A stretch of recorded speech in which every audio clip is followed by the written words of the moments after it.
Então é por isso que seu carro faz tanto barulho. Agora veja se você consegue ouvir um barulho que vem dessa peça e peço que ignore esse barulho de roçadeira dos infernos. Pois bem na hora que fui gravar, veio um senhor e começou a roçar o terreno ao lado da oficina.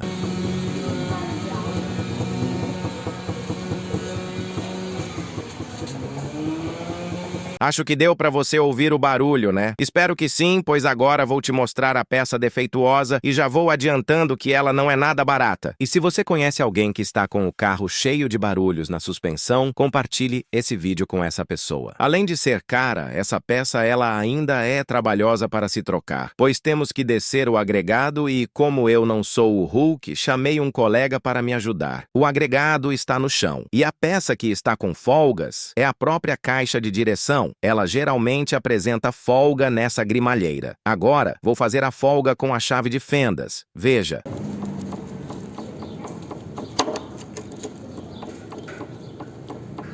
Para resolver esse BO, vou por uma caixa nova. Ela é bem carinha, seu valor beirou 2.000 conto. Até demos a opção de recondicionar a caixa antiga, mas o dono do carro tinha viagem marcada para a Bahia com esse carro. Para ficar um serviço magnífico depois de instalar a caixa e os terminais de direção novos, vou pôr o carro na rampa para fazer o alinhamento. Já sabe, né? Gostou do conteúdo? Curte, compartilha e deixa um comentário bem bacana, puta, assim você me motiva a continuar trazendo vídeos e um pouco do mundo da oficina para você. Por hoje é isso, valeu, tchau e obrigado.